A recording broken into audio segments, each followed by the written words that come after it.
Nissan Leaf sales have been jolted back to life in the automaker's home market after the launch of the latest generation of the all-electric vehicle. The company now confirms having sold over 100,000 Leafs in Japan since original launch and are preparing to launch 3 more EVs in the market. The first generation of the Leaf was launched in Japan in 2010 and now they have delivered over 320,000 units all over the world, including 100,000 in the home market of Japan alone. Asako Hoshino, Senior Vice President at Nissan and head of the Operations Committee for Japan, made the announcement today. He said, "We're excited to reach the 100,000 vehicle milestone for sales of the Nissan Leaf in our home market of Japan, and this wouldn't have been possible without our customers, who have embraced this great car. The era of electric vehicles is here." As a technology leader, Nissan will continue to work on Nissan Intelligent Mobility initiatives to deliver products and services that exceed customer expectations. But the Leaf has been Nissan's flagship EV for so long without any other passenger electric car from the Japanese brand. Last year, the Renault, Nissan and Mitsubishi Alliance announced that it will launch 12 new all-electric vehicles within the next 5 years. Now, Nissan specifically says that it will itself launch 3 new EVs and 5 new e-Power models in Japan by 2022. Danielle Schilacci, Nissan's Executive Vice President for Global Marketing, Sales and Zero-Emission Vehicles, made the announcement in line with their MOVE goals and a new retail strategy. He said, "It's our domestic market. We are proud that Japan is leading the way forward when it comes to Nissan Intelligent Mobility. This vision is changing the customer experience by delivering technologies and services that are making their lives better and also enabling steady profitable growth through Nissan MOVE." To 2022. The company reiterated its goal to sell 1 million electrified vehicles, e-Power and EVs, globally per year by the end of the plan.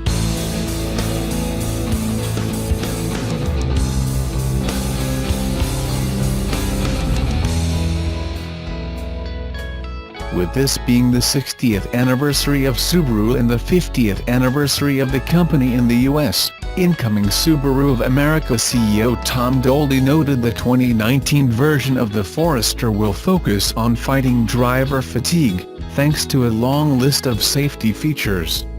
On the safety front, all Foresters will come standard with EyeSight driver assist technology, which includes automatic pre-collision braking, adaptive cruise control, lane departure and sway warning, lane keep assist, pre-collision throttle management and LED vehicle start alert.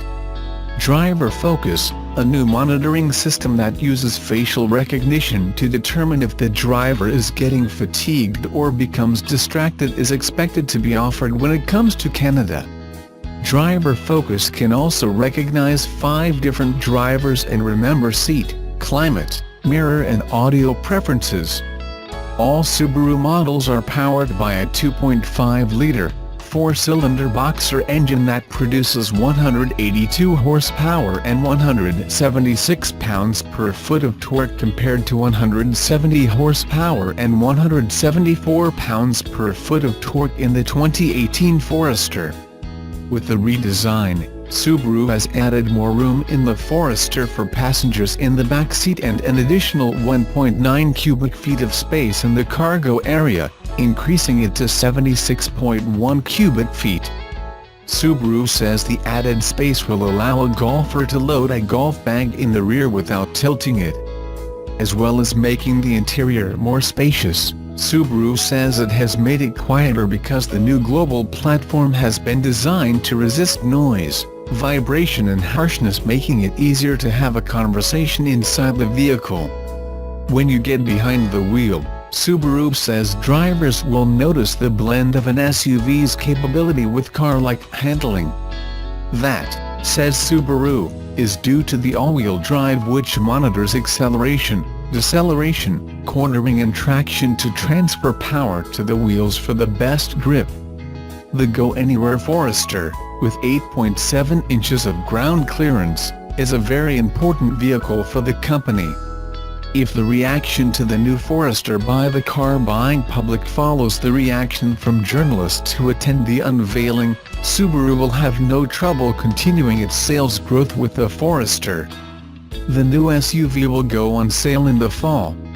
While no price is available, Subaru executives said it will be competitive with other SUVs on the market.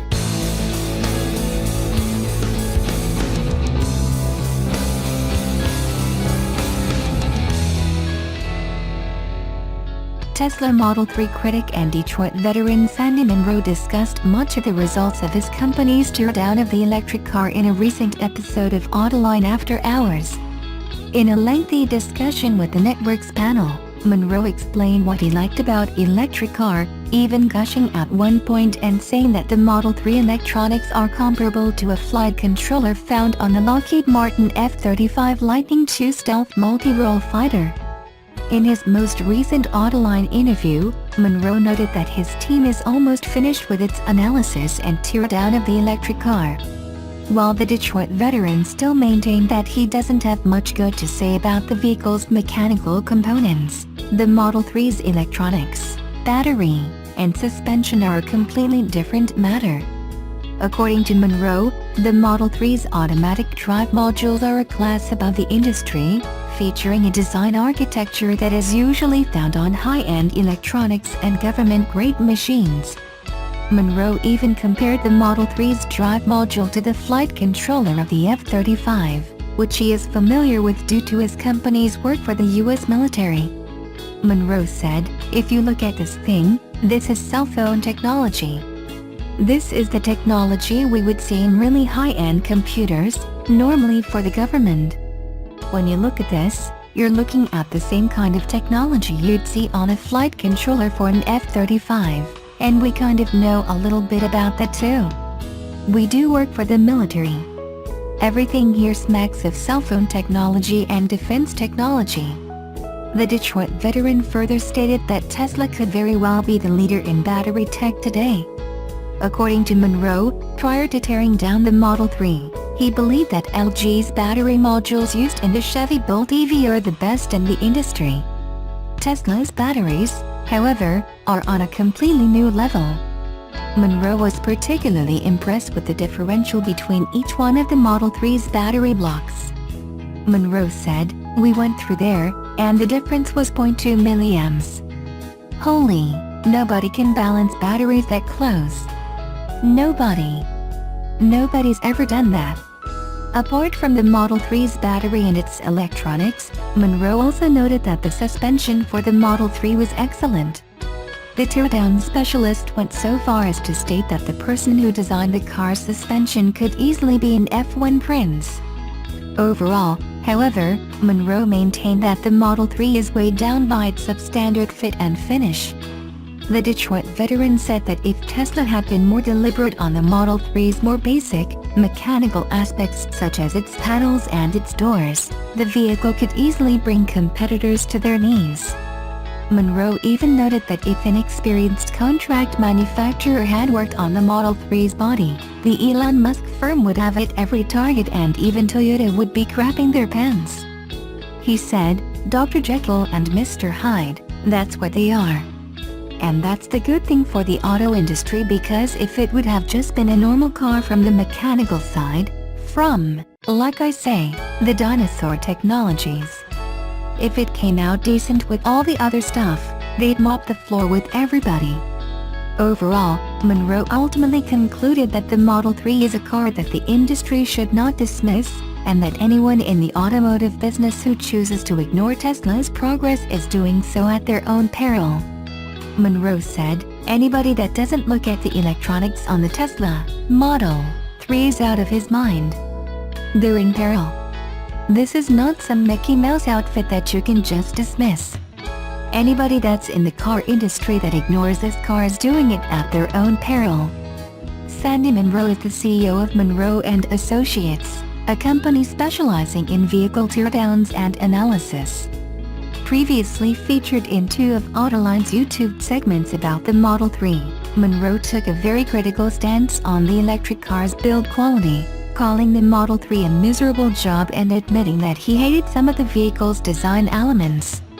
In a later video about the Model 3's front-end drive, however, Monroe admitted that while the vehicle's fit and finish were horrible, its handling and performance were great.